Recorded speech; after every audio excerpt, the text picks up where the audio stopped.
On the day I suffered my biggest loss, I literally couldn't breathe at first. Lee Sung-ho watched the $200,000 stock trading fortune he built with a 500% margin loan evaporate in just 4 weeks in May. 되게 새하얘지더라고요. My capital had been steadily building up, and then it suddenly disappeared all at once. First, there was this emptiness from that, and then there was this huge pressure from feeling like I could no longer maintain the kind of life I had been living. The 24-year-old South Korean university student had briefly turned the $13,000 he saved during mandatory military service into a 15-fold windfall.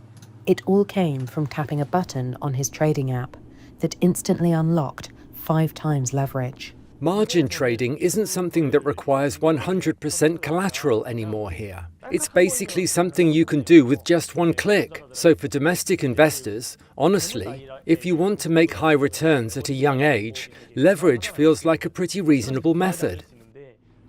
Then the market turned.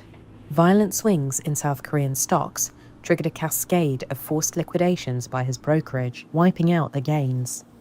Within weeks, his account had fallen below his initial investment, leaving him under acute strain. Lee's ability to take on a 500% margin loan and the spectacular boom and bust that followed captures the risks at the heart of South Korea's deeply leveraged retail investing culture. It's a trend that has regulators frantically sounding the alarm to contain what they see as an increasingly dangerous trading frenzy. The Kospi, which recently reigned as the world's best-performing stock index after more than doubling in just 6 months, has since lurched violently, plunging more than 10% several times in a matter of weeks. For many young South Koreans, the allure of leverage is rooted in a harsher reality beyond the trading screen.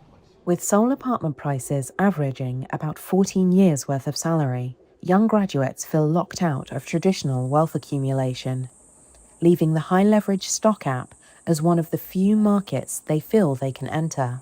My monthly allowance was $338. I felt like we're now living in an era where you really can't purchase property. The stock market was the only path to salvation. And it's for that reason Lee plans to borrow again and return to the market the moment he has enough capital.